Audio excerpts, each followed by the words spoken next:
night may be long and the dark may be deep, but the answers are there to be found. Whether it's the normal, the abnormal, or the paranormal, you're in the right place. Let's go beyond reality. Welcome to the show, everyone. It's Monday night. We are going to get things started with a bang here tonight. Leslie McGuirk will be our guest. We're going to be talking about astrology. We'll be talking about Mercury in retrograde. And we'll talk about the relationship between astrology and medicine. These are all great topics. And I will tell you this, when we talk about astrology on this program, which we don't get much of an opportunity to do, and we have a conversation about it a couple times a year probably. And it's never enough because I still don't completely understand how it all works. But our guest tonight does, and she will tell us how it works, what it means, and what we're to learn from it all. Again, Leslie McGuirk will join us in just a few minutes. I know that there's some people commenting about no Friday night show. We didn't do that this last week. I apologize for that. We're in the middle of rebuilding our computer system here in the studio. And when we do that, sometimes, we leave things apart, not put back together in time for a special program like the Friday night show would have been. And we just didn't have it together for the show. So I apologize for that. We are still in the process of building the network and all this stuff. And of course, whenever you do that, because we don't generally buy the PCs off the shelf, we build them ourselves. And because we need special things to make everything work properly. But they tend to not work immediately. We tend to have to mess with them quite a bit to get everything to sync and work properly. And the more they try to make it easier with Windows 10 and all of that, the more difficult it becomes. So again, apologize for the lack of the show on Friday night, but it was unavoidable. Be sure to subscribe to the channels. I'll mention that before we get ready to bring our guest in here. YouTube and Twitch can easily be found by searching for JV Johnson. And when you find them, please hit the subscribe or the follow button, whichever is more appropriate, depending on the service you're using. Also, find the podcast version of the show. We have had some tremendous growth of the podcast. We're getting downloaded something close to 10,000 times a day. And I thank all of our podcast listeners for the support there. It really, really is awesome to see those numbers grow as podcasts in general become more popular. It's nice that ours is right on the top as well. So again, if you're looking for the podcast version, it's on all the major podcast distribution platforms, and it's easy to find, but the name is slightly different. In the podcast version of the show, it's called Beyond Reality Paranormal, just so you know. And you can find it. And even if you listen to the show live generally or in one of the other ways that we distribute the program, subscribing to the podcast gives you an opportunity to have it on your phone whenever you might have missed a program or you want to go back and revisit one. It makes it very, very simple. So once again, we're ready to go to break here. When we come back, we'll have our guest on. Again, tonight we're talking with Leslie McGuirk, astrologer. We'll talk about astrology, Mercury in retrograde, and the relationship between astrology and medicine. That's all on tonight's program. It's Beyond Reality, and we will be right back. Please support the program. Go to patreon.com/Johaw. That's JOHAW. Thank you to everyone for joining us, regardless of how you're listening to the show. We appreciate your support and your listenership. And please share it with your friends on all of your social media, particularly tonight's program. We're excited about this one. We are going to be talking about astrology, about Mercury retrograde and astrology and its relationship to medicine. Our guest tonight is an expert in all of those subjects. Leslie McGuirk is with us. Leslie, welcome to Beyond Reality. It's really great to have you, and it's an honor to have you with us tonight. Thank you. I'm excited to talk to you tonight. Yeah, this is going to be a great conversation because I have to be very, very honest with you. I've had this conversation a few times, and I always leave the astrology conversation not quite sure I understand what it's all about. So let's start kind of at the beginning here. When somebody uses the word astrology, what are they talking about? Well, unfortunately, most people are talking about horoscopes in the back of magazines, right, or they're talking about sun sign astrology, and most astrologers use astrological jargon, and people get completely lost and befuddled, and it seems very woo-woo and strange, and that's not at all what I do, and how I explain it is really important for people to understand from a scientific point of view, which is one reason why doctors are now finding me, because there's a lot of accuracy with astrology. It's considered an esoteric science, so it's a lot like acupuncture. you can go to 20 acupuncturists, but they will all do it a little bit differently because everyone has a different way of interpreting the human body. So with astrology, what it basically is, we are at birth imprinted with an electromagnetic pattern. And I believe those planets up there are regulating things that are happening here on Earth. And we can start with just the moon. That's just a rock in space that has an effect on every body of water on planet Earth. And we are about 70% water. And there's a correlation, as above, so below. Anyone who works in a hospital or a school, they know that during a full moon, things are more activated. Even if you look at the soil, farmers, there's something called biodynamic farming. They have found, just like the Native Americans had a corn moon or a strawberry moon, they understood that the moon is affecting the soil because there's water in the soil, so things get a little more plump. And if you plant a seed during these times, things will be better. That's why there's a huge thing right now in the wine business with biodynamic farming, which is all based on the cycles of the moon. So getting back to our bodies, if the planets are giving off frequencies, vibrations, which have been scientifically measured to have an influence here on Earth, what we're basically looking at with an astrology chart is a blueprint or an owner's manual, and it shows where all the different planets were in a sacred geometry pattern that can be read exactly the same way that a piece of music can be read. Music is also something that is interpreted. You can play your musical score really badly, or you can play it really well, and my belief is that an astrologer is looking at your human design. And I'm also working with a lot of neurologists now. They're in my classes because the idea of neuroplasticity, which is where the brain is able to break patterns. You know, when you're young, your brain is very open and expanded, and as you get older, it gets tighter. And they have found that there's a way to break those patterns so that you have more plasticity. And I think that astroplasticity is what I'm calling what I do, because I believe that we are born with a wiring system that we can actually break. And a good astrologer is going to tell you the best way to interpret how you were designed, and then the goal is to have it actually have no influence over your life. Just like when you get really good at playing a piece of music, you don't have to read the music. It's just something that just naturally occurs. So I hope that makes better sense. Have you ever had someone explain astrology to you that way before? Not quite in those terms, but certainly, using some of the same words. But again, it comes down to this idea that when you're born, the astrological bodies that you reference are in a certain pattern, right? Is that what we're talking about here? And that pattern is a bit of a blueprint, and it can be. Is it read, interpreted, or is it something that influences your physical being, your soul, your spiritual energy? What is the connection that influences the person who is actually born under that confluence of astrological bodies? It affects everything. So think about it in the animal kingdom. So let's say we have two puppies, and one of them is a greyhound, and one of them is a basset hound. They come in with a very, very different blueprint, and they have completely different personality types. And one of them is designed to go really fast on a racetrack, and the other one is kind of pokey. So you're not going to be able to change the basic qualities of a greyhound, just like you can't change the basic qualities of a basset hound. And humans are very much the same as everything else in the animal kingdom. We come in with a design, and a lot of it's through our DNA. We take after generations of our ancestors, and the patterns I can see, let's say if your mother had alcoholic tendencies, it'll show if you have that and if it's from your mother's side of the family or the father's.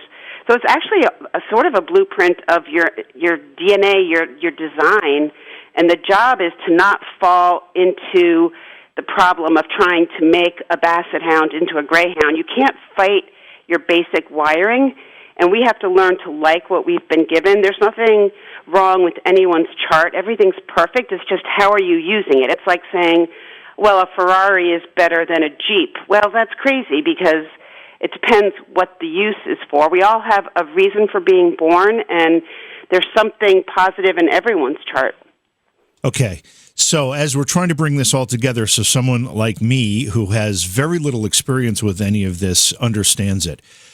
These the influence of the blueprint on the human life. What part of you does it influence most directly? Is it your personality? Is it your? It's all of it. It's your everything. physicality. It's your personality. It's how you communicate. It's how your sexual energy, your sexual orientation, your emotional life, your financial life. There's not a single aspect that astrology doesn't cover. And I everything. certainly understand the point you made very well about the fact that that's not the only thing that will determine who you are and what you're going to be. It's also, there's a genetic component. There are other parts of the human existence that will also guide you and help determine the outcome of your life. Right. So it's not just this astrology that we're talking about. However, if two people are born at the exact same minute, the exact same day, they're going to have the same astrological blueprint, right? Right, I'll explain how that works. So if there are two cars that come off the assembly line and they have the exact same everything, meaning, like, metaphorically speaking, the exact same birth chart, the difference between the two is that there are drivers in each one that are completely different. So you are in control of your chart. So two people, like if I had a cosmic twin out there that was born on my birthday in Albany, New York at the exact same second and moment, that person's life could look very, very different than mine, because I have quite a difficult chart. And when I was 19 years old, I went to an astrologer. My mother sent me to her because she was worried about me. And this astrologer basically saved my life because she saw my highest potential and she redirected me. So someone else with that same birth chart could be dead right now, and someone could say, well, how are these people? They're very, very different. And it's true, because I had more awareness and could use what I was given, use my owner's manual to the best possible end result for me. And that's the joy and the beauty of astrology and how it can help so much in the world of psychotherapy. I've been working with doctors in the therapeutic world for over 15 years, and one of the doctors that I've worked with, he basically, when he teaches now, he's an EMDR therapist. I don't know if you know what that is. I can explain that in a minute, but it's the perfect thing to work with astrology. But he basically grew his practice through my sending him clients, because I'm like a diagnostic person. I look at someone's chart and I'm analyzing the piece of machinery that you've been given, but I cannot change the what's going to happen, because you're the one driving, or a doctor. A lot of times that's why I send people to physicians, because I'll see you have an imbalance here in the chart. We want to take care of that before it becomes a problem. Okay, so explain to me what an EMDR therapist is. Okay, this is super, super important and very interesting, and also, in my opinion, very disturbing that most people have never heard of it. EMDR stands for Eye Motion Desensitization Response. What they have found is that the brain gets looping with patterns from trauma, and I would say almost everyone has some trauma. If you have trauma under the age of 5, it develops a very serious case of PTSD in people. This is a biological fact. There's a book called Healing Trauma by Levine. I forget his first name, but it's a way, EMDR, by moving your eyes really, really fast, left, right. What happens is that it goes into the brain and finds like those needles that are stuck in a groove, like when you have an old-fashioned record player and you hear the same song over and over again. It goes in there and finds the trauma and then lifts that needle out so you don't stay stuck. And it's a physical thing. When you have a certain problem that you cannot get rid of, no matter what you try to do, whether it's overeating or low self-esteem or anything that can plague a human being, a lot of times you can try all you want, but if your brain is stuck looping, you can't shift it. I did over 20 years of psychotherapy, and when I found EMDR, I thought, oh my gosh, I wish I had known about this earlier. So what I do is I find where the patterns are, where the needles are stuck in someone's chart.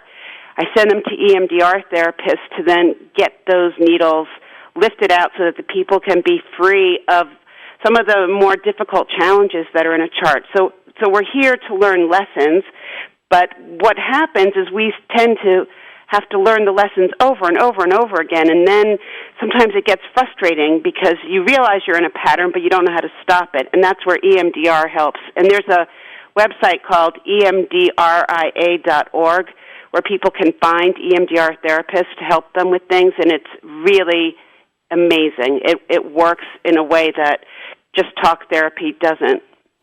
I've never heard of this. Is an EMDR therapist considered to be like a psychologist, or? Yes, they're usually they're licensed, and you need to get someone who's certified. Usually they're PhDs or they're all licensed therapists. So this is a medical fact that EMDR works, and I believe one reason why more people don't know about it is because it works, and all the drugs that people take for anxiety and depression or whatever, we wouldn't need so many of them if there was actually a way to heal the human brain of negative patterns. So amazing, right? Yeah, it is amazing. And what do you see in somebody's astrological reading that tells you this person needs to visit an EMDR therapist? I'm pretty much an expert on trauma. I can spot trauma a mile away. And you spot that in a reading? You can spot that in a reading of astrology? Yeah, my accuracy is 95%. Wow. I think a lot of it is because I'm also highly intuitive, very psychic, and have mediumship abilities as well. So when I'm reading a chart, it's a very different experience than just going to a regular astrologer. I have a gift, and I'm not. There are other astrologers that are technically amazing, but they don't have the gift of interpretation the way that I do. So yeah, I can see trauma. Like, for example, I'll just tell you a story that happened the other day. Yeah. I had a client who did not think that she had a traumatic childhood at all. She said, well, I had a great childhood. My parents loved me. I can't think of anything. And yet there was something in the chart that told me something really traumatic happened, and she kept denying it. It took 45 minutes before she finally said that at age 9, she used to go over to her neighbor's house all the time and play with her and the girl's sister, who was a few years older. And at 9 years old, this little girl was aware that the sister that was a little bit older committed suicide by wrapping herself in a blanket and setting herself on fire. And this child couldn't even, conceive of the trauma that did to her. Yeah. And as she was talking about it, her throat got all tight, and I said, where do you feel it in your body? And it was in her shoulders, it was in her heart, it was in her throat. I said, listen, just because it didn't happen in your family, you knew that little girl, you were good friends with her sister, that thing that happened to you, you've totally pushed aside, but it's still stuck there. It's a memory that the EMDR therapist can go in and break that so it's no longer trapped in the system, because what tends to happen is that these traumas, especially when we're little, the only way we can deal with them is to minimalize them and act as if, well, it wasn't that bad. I mean, it took her 45 minutes to even remember that this happened. Yeah, so I was going to ask, was this a recessed memory that you were able to get her to pull out of, wherever it was being recessed to? Yes, because I never give up, because the chart never lies. So how did it affect her? My clients will not be aware of it, but my job is to unearth these things. How did it affect her? If she doesn't, and this goes for anybody who's experiencing that. Maybe I am too. I don't know. But for someone who has some type of recessed memory like that, which they can't recall during their day-to-day routine, how does it affect them? If they can't remember it, how does it affect their behavior or their life? It affects them in ways having to do with relationships, around being close to other people, around whether or not they feel safe or not. There are lots. And they just don't realize. 1 in 3 women have had sexual abuse. That fits with the national average. So there's a lot of stuff out there. Most people have had trauma. It's extremely common. So what you're saying then is, and this certainly sounds reasonable to me, but there are people that have experienced these things, don't remember they've experienced them, but they're having trouble in other parts of their life that are related to that. Not yes. That is causing, and they just don't understand what the cause is. Exactly. And until you get to the root cause, it's like chopping down a tree. It's going to keep growing unless you dig out the roots. So my job is to find the roots, the root causes of things. And when you get that, it's incredibly liberating. And there have been many doctors who have sent me patients that they cannot figure out what's the matter with them. And usually what I find is that there's some trauma there that the individual patient is not really aware of what a big deal it was. It must be quite a liberating experience. I mean, it must be kind of painful to actually remember something like that you've had kind of hidden in the recesses of your mind for so long. And then it must be a painful experience to remember, but then a cleansing feeling after that, because I guess at that point, whether it's through EMDR therapy or whatever, you can actually address it and deal with it. Exactly. I mean, I could tell you so many stories. Like, here's another one that I could tell you that just comes to mind. This mother-daughter, the daughter was in her 30s and the mother was like in her 60s, and they never had gotten along. It was very, very difficult. And no matter what they did, they were always antagonistic with each other. And then I saw in the chart that the little girl, when she was born, had a terrible, terrible birth. Her delivery was beyond gruesome, and the mother was almost killed. The baby was almost killed. They were separated for a long time because of how hideous the whole thing was. So the two of them, at the moment of her birth, were in an antagonistic relationship. And that little girl had to live in an incubator for a long time, so they never really bonded. So once these two people understood that it wasn't their fault, that something really traumatic and very physically damaging had happened to both of them, you wouldn't believe how these two people now relate to each other. It's like they cried, they hugged, they finally understood. Neither one of them was wrong. They were both still traumatized. And even though an infant technically doesn't remember these things, they really don't, but the body remembers everything. It's amazing stuff, and I can fully understand now why you said at the beginning of this that your definition or your approach to astrology is far different than maybe what we've heard before, because it is much different. It is, but here's the crazy thing about this astrology. It's been around for thousands of years, and most people have no idea that the Hippocratic oath that every doctor takes, there used to be part 2 to the oath, and it stated that any man who practices medicine and doesn't know how to read a chart is not a doctor but a fool. So Hippocrates, the father of modern medicine, believed in astrology, and it used to be you couldn't get a medical license unless you knew how to read a chart. Wow. And it used to be that astrologers were the wisest people in a society, and the 3 wise men who found baby Jesus, they were the Magi. Most people don't realize that the word Magi means astrologers. They were like the holy men because they knew things. They could read the patterns. That's what a good astrologer is doing.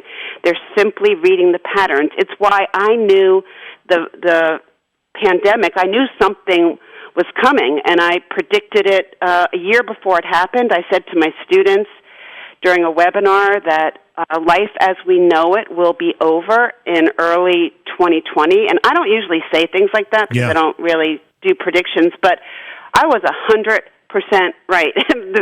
Our life went upside down, and I also knew in the element that whatever this thing that was coming would be from, and I knew it had something to do with the element of air. So I knew it wasn't a forest fire or an earthquake, or I knew it wasn't a typical kind of war thing either, but I said, whatever this thing that's coming, it has to do with air. And sure enough, the virus is invisible, just like air is invisible. Yeah. It attacks the lungs, which is where we breathe, and it's airborne. That's right.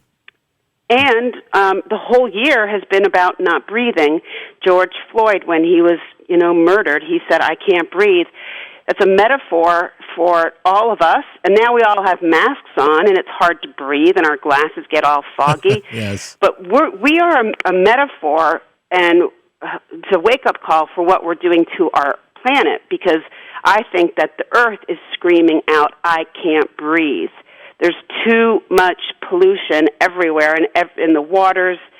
You know, the fish are so many of them are toxic. I have friends, because I've been involved in environmental work for a long, long time, and they're all saying that the fish in the ocean, this is not good. In 10 years, we may not even be eating fish. So our planet is asking us to have a wake-up call, and one of the great benefits of the pandemic has been the skies have been clearer, the waters have been clearer.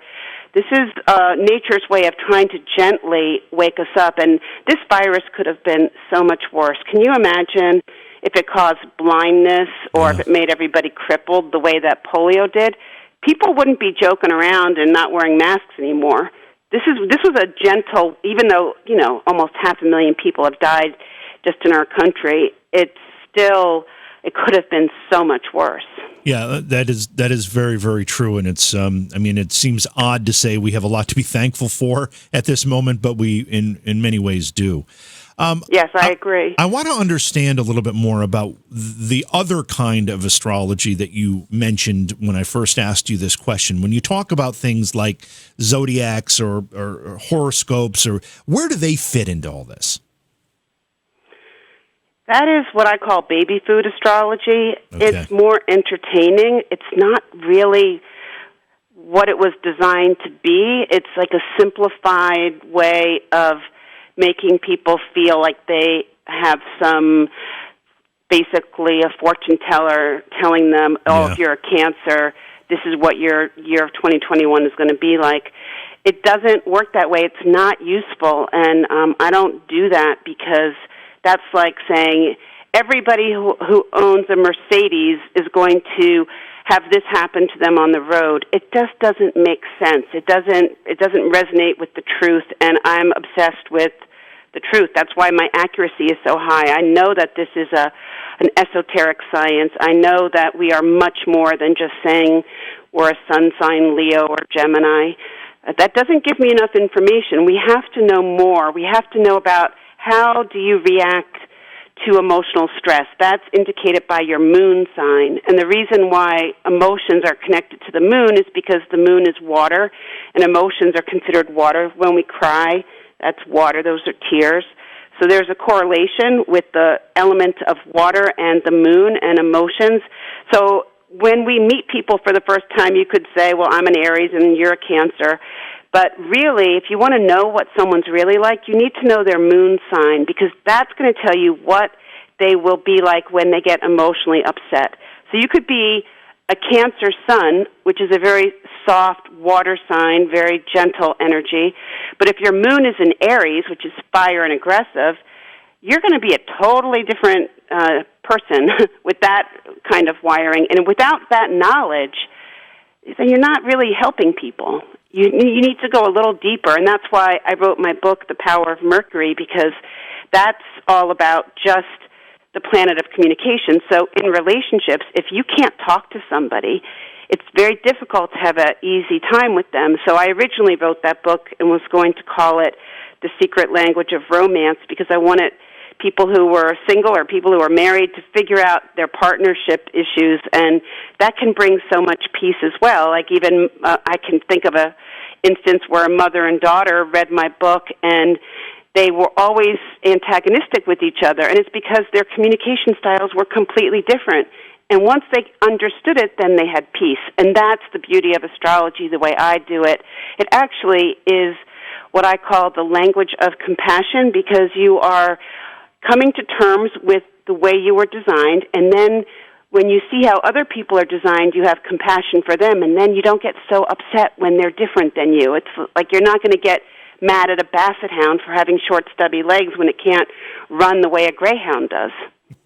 That image of the basset hound trying to run just cracks me up. They're just funny looking dogs. I think they're so They cute. are. They're so funny though. So you've explained one thing and then created more questions in my mind as you explained. Well, that's good. I love that. And I don't know if you just connected with me and knew that I was a Cancer, but what does it mean if I say I'm a Cancer? Because you said moon sign and sun sign. What if someone just is generally accepted to be a Cancer or a Gemini or whatever it happens to be? Is that one of those two? Yeah. When you say you're a Cancer, when's your birthday, by the way? June, what day? You don't have to tell me the year. That's okay. June 25th. Okay, because I'm a Cancer as well. Cancer sun sign just means that's like telling me your brand. So are you a Volvo? Are you a Mercedes? Are you a Ford? Or are you a Toyota? I'm getting the basic flavoring. But I don't know enough about what you're going to be like if you get stuck in an elevator with me and I have a panic attack. How are you going to treat me? Then I need to know your moon sign. And people can look that up on the Internet. There are lots of free programs out there where you can find that. And then the third level down after so it goes the sun sign, moon sign, and then Mercury. Mercury has to do with communication. So the two things that people need to know is that we all know our sun sign, but very few people know our moon or our Mercury sign, and we all have different zodiac signs for the different planets. So think of the planets as being like actors, and the zodiac signs are the costumes that they wear.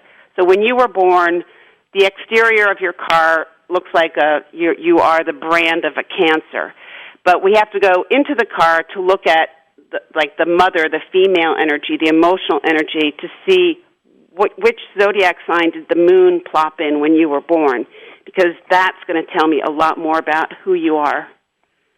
Okay, so I think this is starting to come together for me. So when you said, each of these other bodies, whether it's Mercury or the moon, your quote-unquote moon sign would be where the moon is in relationship to one of those constellations? Right. Okay, so let's look at it when you're visually, born. Because I'm an artist, so I always explain things with pictures. So have you ever been to Grand Central Station in New York City? Yeah, I have. Okay, so on the ceiling, there are all the constellations on the ceiling. Have you seen that? I have. Okay. Mm-hmm. Okay. Those constellations, the word zodiac means band of animals.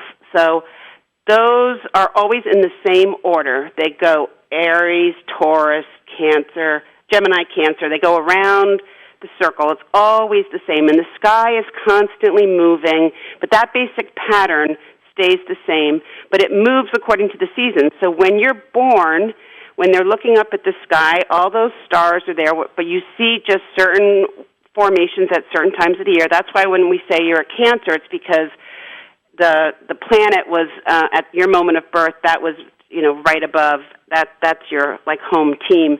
But all the other planets, which are up in that sky, plop into one of those pictures, one of those zodiac constellations. That's why you could have your sun in Cancer, your moon in Taurus, your Mercury in Cancer, your Venus in Leo, your Mars in Pisces.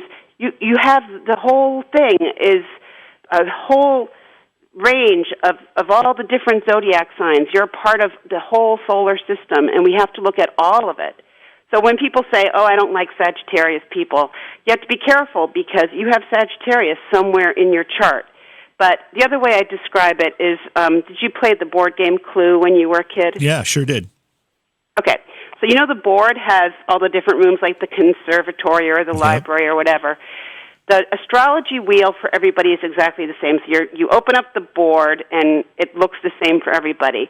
But what changes the game is that when you roll the dice, those little people like Professor Plum and Colonel Mustard, they land in different rooms of this board, and those are the planets. The actors, the little people, are like the planets. So the moon is your mother energy, your emotions. So that would be like, Miss Scarlet or whatever. So she's wearing what costume? Oh, she's in Leo, and she's living in the conservatory. So we have to put all three together. So it's like reading three-dimensional tic-tac-toe to read a chart. I've been doing it for 40 years, so it takes a long time to get good at this, but But I hope that helps you explain it. There's a whole range of things going on, which is why just knowing your sun sign and reading your horoscope or looking at relationship books where they say, well, you're a Cancer and your girlfriend is an Aries, that won't work out. It's ridiculous. It's not true, and it's not useful. We're talking tonight with Leslie McGuirk. Her website is her name, lesliemcguirk.com. Very easy to find. Also, author of the book, The Power of Mercury. Now, are those the only three bodies that we're concerned with, the sun, the moon, and Mercury? Those are the easiest ones to understand in a conversation that we're having over the radio, but I think that there are so much more interesting things to get to in a chart. For example, Pluto, which is the planet of death and rebirth. It takes 10 years for Pluto to travel across the sky just through one constellation picture. So anyone born 10 years around you is going to have their Pluto in the same costume as your chart will have. But Pluto is the planet of death and rebirth, and it will tell me in the chart why you were born. So I think this is extremely important, because what better piece of information could a person have than to know why are they here? What are you here to do? And if the chart can give someone that gift, that's massive.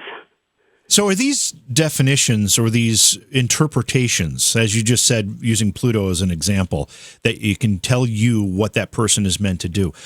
Who defined? When were these defined? Is that an interpretation as well, or is there kind of strict? This is a language. So this language of astrology has been around for thousands and thousands of years.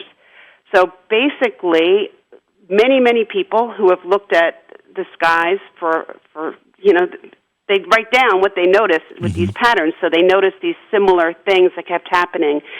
So there are a lot of really great astrologers. There are many wonderful books which define these terms, this language. So one of them is Liz Green. She's a Jungian therapist. Carl Jung, who was around at the same time as Freud, he used astrology. He wouldn't see a patient unless he had the astrology chart. And Freud told him, don't do this. People are going to think you're crazy. And Carl Jung said, sorry, it's too accurate. I can't not do it. And so everyone, even myself, I've noticed that reading so many charts, there are certain things that I have defined that are very unusual. For example, there's one particular thing that I've noticed, that people who have it, they were bitten by dogs when they were children.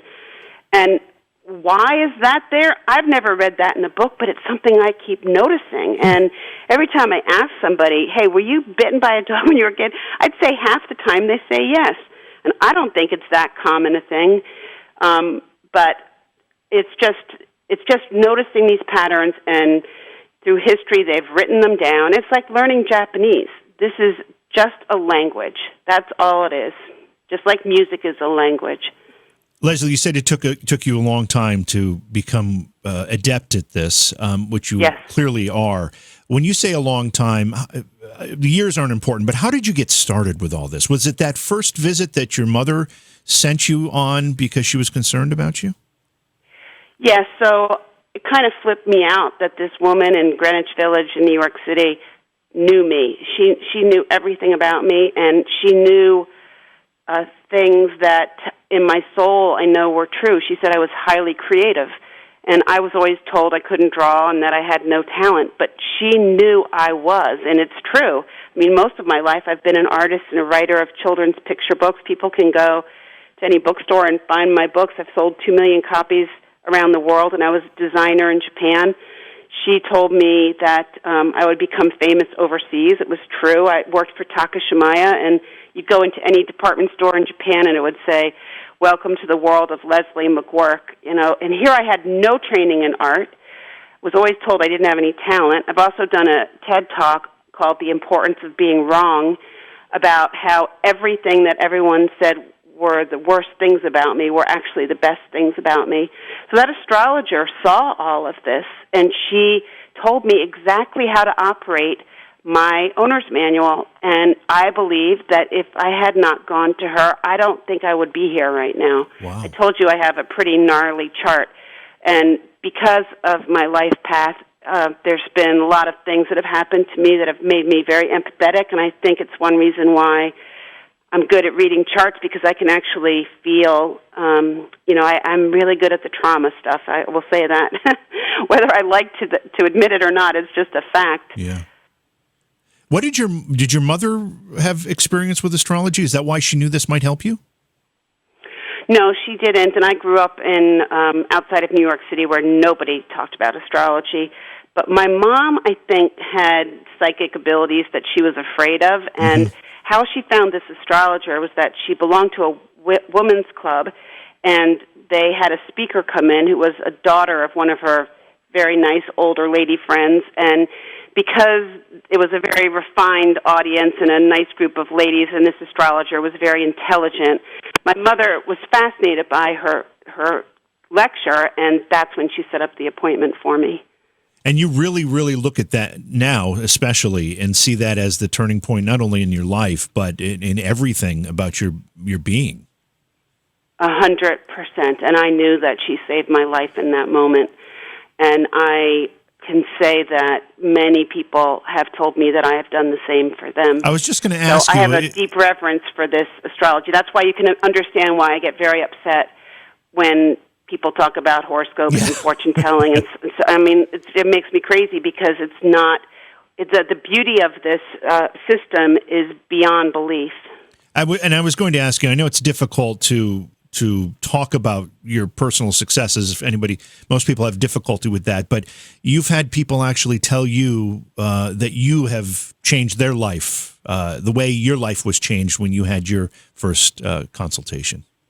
Yeah, I would say a large percentage of my clientele has said that to me, and it's very humbling. I get emails all the time, and sometimes there are crazy things that happen that are really fun and light. I'll tell you one funny story, because there's something called an astrocartography map, where you can look at where on the planet are the best places that resonate with you. So, for example, if you want to be a writer, Mercury rules communication. So if you go to a line where there's Mercury, that's a great place to go. If you want to find love, if you're a woman, you want to go to a Venus line, because Venus is the goddess energy. If you go there, you tend to be very admired as a female. So this has happened more than once, by the way. I had a client in L.A. who was in her 60s who wanted to have a boyfriend, and I said, well, let me look at your astrocartography map and tell you where you need to go. And I said, well, you got this Venus goddess line going right through Denmark. I said, that's where you need to go. And she laughed. She thought I was ridiculous. And 6 years passed, and she called me just a little while ago and said, Leslie, you won't believe this. I have a boyfriend, and he's from Denmark. We go back and forth. She met him in L.A., but you don't even have to go to the place where the Venus line is. If somebody is actually from that area, it still can work. It's crazy, but it's happened so many times. Another one I'll tell you, which was nuts, was this woman. She was overweight. She had gastric bypass surgery. She hadn't dated in 20 years, and she rescued cats. And you kind of get the image of her. This woman was not exactly, ready to get married. But I looked at her chart, and I said, oh, my God, you're supposed to be married. You're not supposed to be alone. You have really strong sexual energy. And she lived in the Seattle area, and I said, we're looking at your weather forecast for the next year. You, in this next year, you're under the most amazing aspects to meet someone. And I looked at her little astrocartography map, and I said, you need to get yourself a cute outfit and go to Cuba. And she laughed and thought I was crazy. But a year later, she said, about 6 months after the reading, somebody invited her to Cuba. She went, and she met a guy there who lived 10 miles from her in Seattle. And they've been together ever since. And I've got her email in my files, because she said, I thought you were crazy. They all think, I'll say things and telling everyone that life as we know it will be over in a year. I now pay attention to all of these things that come to me, because it's pretty wild. When you've used another word here that I'm not sure the meaning of, you said like a Venus line or a Mercury line. What is the line? The line means that it's sort of like putting your astrological chart and finding out where Venus, which is the planet of love, where does that line cross on the planet Earth at the time of your birth? And it's some system that a guy by the name of Jim Lewis invented, and it's incredibly accurate. So there are, as I said, a lot of people who are technically brilliant at different parts of astrology, and he was really good at this sort of technical thing of figuring this mapping system out. But that's sort of advanced astrology. That would be a hard thing to explain easily, but that it does work. I mean, I've had my chart since I was 19. That astrologer who basically saved my life, she told me to get one of those charts. And I have, going through Tokyo, Japan, the line for fame and fortune. So you can't make this stuff up. It's like I've traveled all over the world, and it has never proven to be wrong. But yet we have free will as well. For example, in Bali, I have a very accident-prone line, and I was hell-bent to go to Bali, and I didn't want astrology ruling my life, and I went there, and on the last day of the trip, this guy who was doing like acupressure to me and some of my friends, he asked if he could do my neck, and the little voice in my head said no, but he snapped my head with his hands and gave me such a bad neck injury that for 7 years I couldn't even use my arms. So I didn't have to have that happen. This is really, really an important point. Just because those lines or that tendency was there, I had free will. I didn't listen to my intuition. I got injured. I was in a area of the world where I was more prone to having an accident, but it never crossed my mind that someone doing acupressure could cause an accident. You know, you think more of like a motorcycle accident or something. Mm-hmm. But we have free will, but it's very important to use astrology to help navigate. That's all it is. It's a navigational tool, just like the owner's manual in your car glove compartment. That doesn't control your car. You do. It's just telling you how to keep it safe, how to take care of it. That's all an astrologer can do. But the part where it becomes a little bit predictive is that if you tell me you have a Jeep and you want to enter it into the Daytona 500, I'm going to tell you you're going to lose. So that's where it's predictive, because there's certain things that are just not going to happen. Like, I was just looking at the chart of Michael Phelps, and he is totally designed to be Aquaman, and that's him. That's what he does. And again, we get back to the dog analogy. We are what we are. How can we do it the best possible way? Your book is called The Power of Mercury, and I keep hearing the phrase Mercury retrograde or Mercury in retrograde. What does that mean? What are we talking about here? That's another thing that's become part of our vernacular that nobody knows what the heck they're talking about. Exactly, yeah. So here's what it is, and people need to not freak out about it. I'm going to use a metaphor to describe it. So sometimes when you're looking up at the sky, it will appear that the planets are moving backwards. Mercury is not the only one that has this appearance. They all have their moments when they look like they're going in reverse.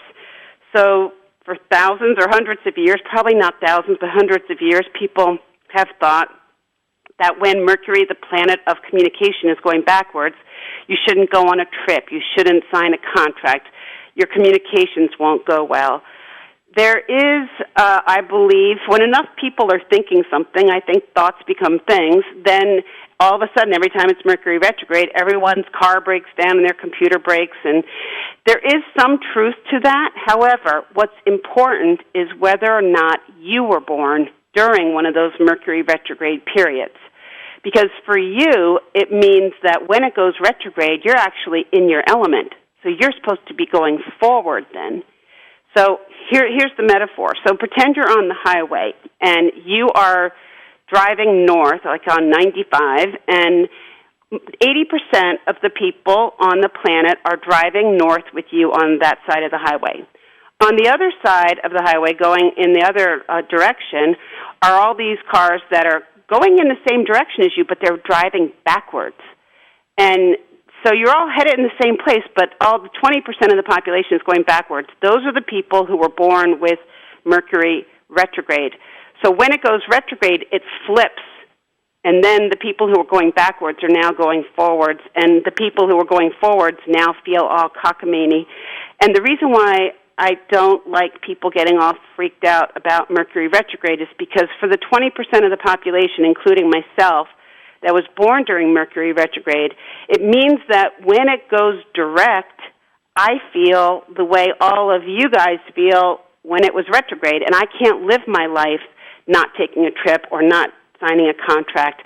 You can't do that. You have to just live your life. You do not want astrology to dictate every single thing that you do. I just don't think that's healthy. I think you're in charge, not the planets. It's crazy to think that, Mercury retrograde has that much power over you. So how do you help somebody who is letting that power or letting that affect them so deeply? Well, it's about being educated. One of the things I'm obsessed with is teaching people how to read charts. So what I love to do is educate people on how this system actually works so that you can be at peace with the weather. So that's like saying rain is bad. Well, rain is good. You don't want it every day, but it's not a bad thing. So Mercury retrograde is like putting your car in reverse.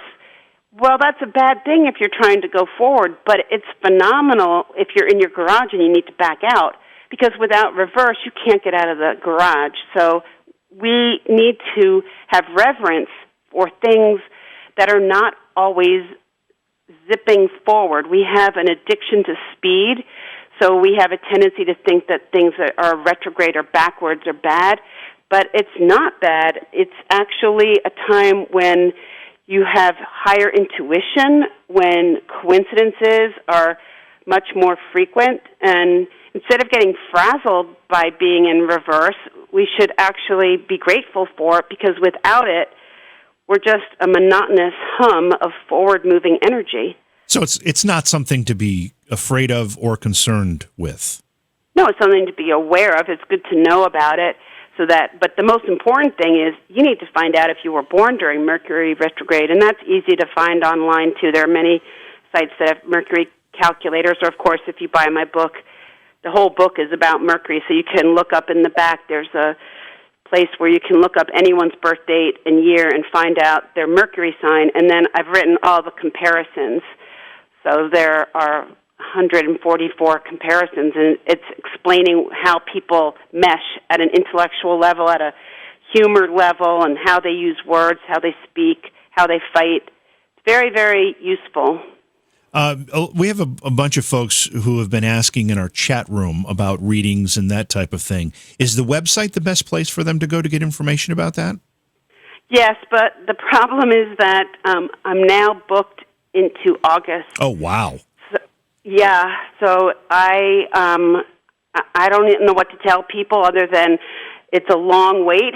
And what I would suggest, two things. They can write to me, and when I'm not even going to take readings right now because I don't want people to wait that long. It's just too much. But I do want people to know that I'm going to be starting once a month a current events hour-long chat around what's happening in the world, and if people want to join in on that, it's going to be $25, once a month to just have me teach everybody and talk about what's going on. And then the other thing is to take one of my webinars. I'm going to be doing those throughout the year because that's really my obsession. I'm trying to get away from doing the one-on-one readings because I just can't help everybody, and I can help more people if I can teach people what I know. That makes a lot of sense. Speaking of teaching, something else that you're doing, which seems to be very, very fascinating, is that you're working with medical professionals, specifically neurologists. Tell me what's going on there. So what happened was that in the beginning, when I first discovered EMDR, I realized, oh my gosh, this is the most perfect thing for me as an astrologer to work with EMDR therapists. So that was the first level of medical stuff that I was doing, and I've been doing that the longest, working with psychotherapists and social workers. And then it grew, and I was teaching at Rancho La Puerta, which is a spa in Mexico, and in the audience was a very well-known cardiologist who is part of a big medical system in New York City, and he came to my lecture, and he watched what I did. I'll take a room of like 60 people and move them around the room according to their Mercury sign and their moon sign. So people start acting out who and what they are. So he saw how accurate it was, and he came up to me and he said, "My God, Leslie, if what you're doing is really this accurate, I can't even imagine how profound this could be for me with my patients, because you can tell me things that even they don't know." I said, "Exactly." So we started doing an experiment where he would send me his patients, but I said, "You have to know that I didn't Google them. So you have to tell me just their birth date. I don't want to know their first name or their last name. I don't want their phone number or their email address.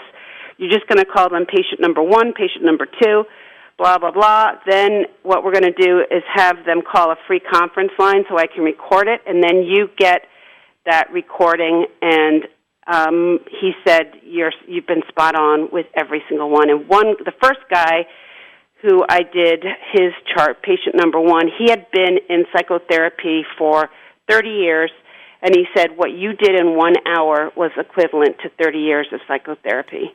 Wow. So how could I do this if it wasn't scientific? Yeah.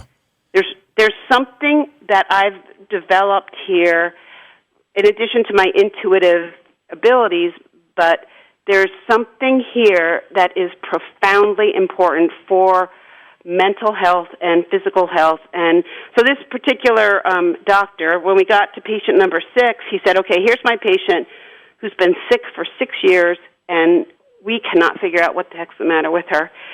So I look at her chart, and in 1 hour, I knew exactly what was the matter with her, and she is one of my biggest fans, and she tells everybody on earth about me, which is, as a lot of people do, which is why I'm so booked up. But, she is telling me I've saved her life, and I know I have. And then I've worked with her entire family, so I'm really good at helping with family systems when people don't get along well with each other and figuring out the reason why. If you get to the root cause of anything, you can then heal it. And the trick with astrology is that I can see things, I can see all the patterns that a therapist could never possibly see. It's not possible.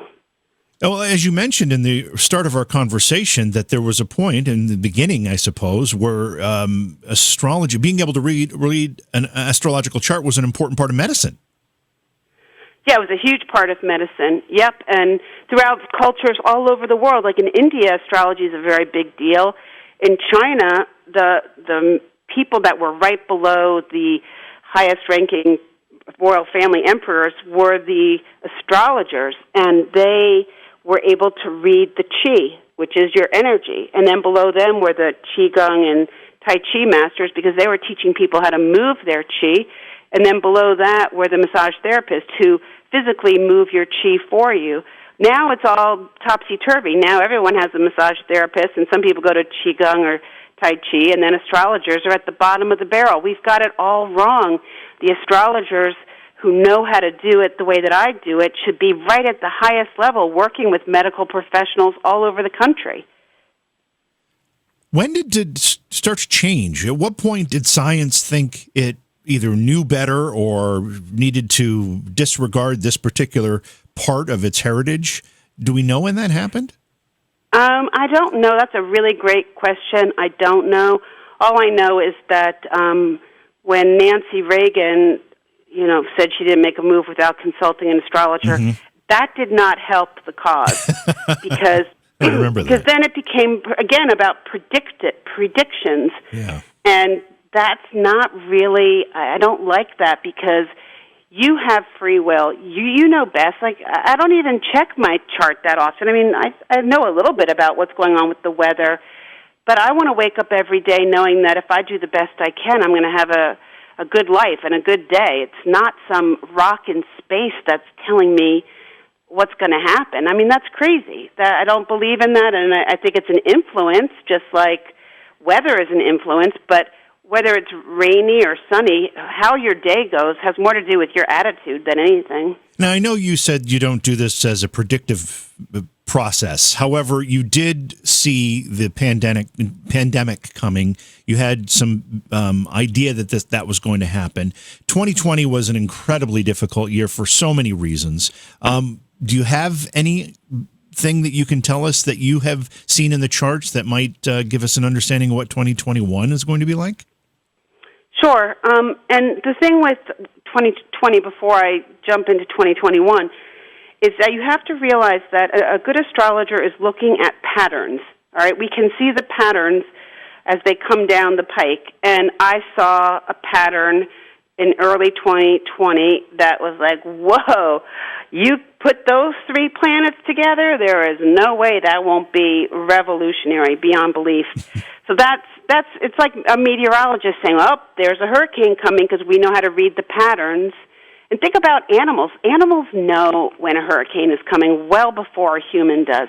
There's so much about our planet that people don't pay much attention to, which is that we live in an electromagnetic system. It's why butterflies go in the same routes and birds do, and dolphins have, sonar. There's a lot going on this earth that we pretend that we're not a part of, but we are electromagnetic people. And that's why you asked me, and I started talking about something else about the neurologist, and then I'll get to 2021.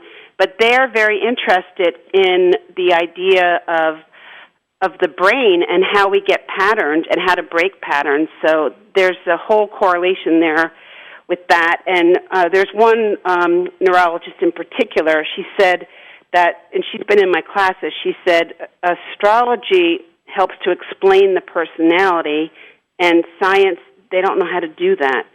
And the evolution of astrology, where we combine what I know with what doctors know, is where we're going to have this amazing bridge, and I believe we're getting there. Just like acupuncture 50 years ago, people thought that was crazy. If you really think about it, is acupuncture any more unrealistic than astrology, to think that you put little needles and it helps, like, heal your body? I mean, that's based on the electromagnetic system as well. So anyway, back to your question. Sorry, I'm all over the place here, but 2021 is still not that easy. We are in a very rare conflict between the old and the new. There's a planet, it's called Uranus, that represents revolutions and change and things that are very progressive. And it's in a difficult aspect with Saturn, which is about the conservative, older values. And this rare thing that's happening is going on all year, but these are the 3 dates that people want to write down, because this is when they're exact. And this particular clash that's happening in 2021, it happens every 22 years, so it's not that common. But the first one is February 17th. I consider the 16th and the 17th to be kind of gnarly days. And then June 14th is the second time it's an exact hit, and then December 24th. So I don't know exactly. Again, and you're it's suggesting like, that those days... I'm telling you there's a pattern coming. That's all I can tell you. And those days are what? Is something we should expect something significant to happen? Probably, I would think, because it's a clash with the old and the new. Mm-hmm. There's something, and it doesn't have to be bad, but there's a change happening, and we are not going to have a quick fix. There's something about, rounding the bend, which we're going to start to feel a little bit more relaxed probably in the springtime, but it doesn't really get a whole lot easier until the summer. So I think the pandemic is still going to be with us for several more months. And I think that we're not out of the woods yet with the kind of the tension even in our political life here. And it's true all over the planet. So these dates that I'm giving you, it's not just the United States, it's the whole planet. Right. Could be anywhere. Could be anywhere, exactly. Yeah, we don't have a whole lot of time left with you. I wanted to ask about animals, though, pets in particular. Can you do astrological charts and readings on animals as well, or is it just specific to humans? You can do an astrology chart for an animal if you know their birth date. Even if you don't have someone's time, it's still useful, or an animal's time. But yeah, you can read the pattern for anything. You can do an astrology chart for a company, when you incorporate or a country, you can do an astrology chart for anything that is born. So there are lots of things that are created or born you can do charts for, and you're just reading their pattern. And for pets, it really does work. I had a dog once that his chart and my chart was not a good combination, but I was like stubborn again, just like I was when I went to Bali. I thought, I'm not going to let that astrocartography map dictate my life, and I'm not going to let astrology ruin this cute little puppy that I want to get. Well, sure enough, that puppy, and he was really difficult. I loved him, but it was never easy with him. And I didn't pay attention to my own wisdom and knowledge that dog was probably not the best personality type for me. So yeah, it does work, and it's really useful to use astrology to help you with your children, if you're single, with dating, if you're having any interpersonal problems, to understand why. Like if you have a sister or brother that's driving you crazy, how beautiful would it be to know why? It just brings so much peace. So again, my obsession is to teach people how to do what I've done with using this as a tool in your toolbox to help you have a better life. And I can get people in 8 hours of instruction to where I was after 20 years of studying astrology. Oh, wow. So if that's the case, going back to these, readings for or charts for pets, for even starting a business, that kind of thing, can you do it in reverse? In other words, can I look at the charts, or can I have someone like you work the chart for me and say, hey, this is the best day for you to start this business? 100%. Yes. I've been hired right now. There are a lot of very successful businessmen who they don't make a move without asking me. And J.P. Morgan said it's not millionaires who use astrology, it's billionaires. And yeah, it's very, very useful. There are times that are just more auspicious. And if you can have that information, it just makes life a lot easier. It's just, think of it like weather. If you know it's going to be a good day for sailing, go out there. And if it's bad, don't put yourself at risk. I mean, it's just common sense. And remember, an astrologer is just reading your patterns and how you fit with the frequencies of what's happening right now. All right, so then let's go a step further with that concept. If you're a young couple thinking of having a child, should you consult an astrologer to say, okay, this is, obviously you got to do a little math here, but if you want your child to be a certain way, then you want them born during this window, so therefore you should plan accordingly. Is that something that people do? Yes, I've got one client of mine who was doing IVF, and she kept having miscarriages and things weren't working, and I kept telling her, it's not conducive. You're just going to be pushing a rock up a hill. I said, if you just can wait, then I'll tell you during this period, you're going to have a child. And it was like a year and a half she had to wait, and she wasn't too happy about that. But she just gave birth last week, and it was perfect. The child is perfectly timed for her and her family, and it all worked out. But yeah, you can do that. I think it's useful to try to work with the cosmos, not fight it. And we have a tendency to think we're not part of this bigger system. And one of the things that the virus has done is it's turned us upside down and made us realize, you know what? There's a lot more to this planet and to this universe that we need to pay a little more attention to. And it has to do with getting back to the ancient rhythms, to the natural cycles. And the planets are part of our natural world, and we tend to not think about them very much. So I know that you aren't setting up new readings for people because you're so far booked out, but you've got a lot of other projects that you said people could take advantage of.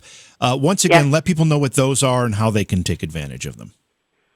So they can just email me at leslie@lesliemcguirk.com, and it's McGuirk.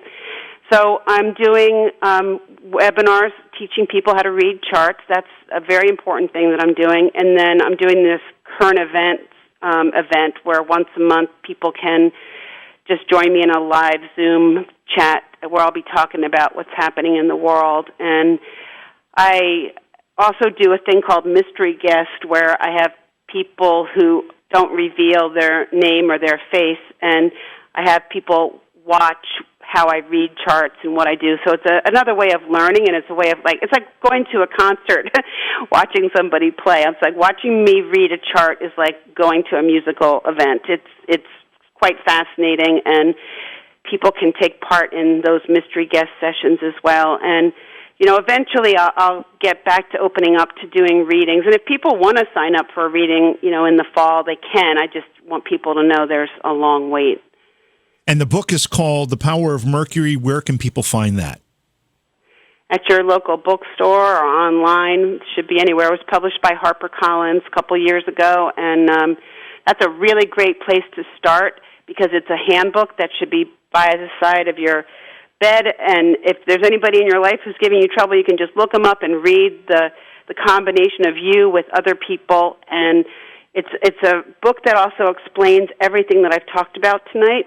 It gives a very simple introduction to the concept of astrology, and then it talks in one section about Mercury Retrograde and whether or not if you are a Mercury Retrograde baby like I am, which is 20% of the population, it tells you how to deal with that, and then how to prepare for when Mercury does go retrograde. So it's retrograde right now, by the way, and it will happen 3 other times this year, and the next time, this one ends on February 20th, and then it goes retrograde again May 29th through June 22nd, and then the last one is September 27th to October 18th.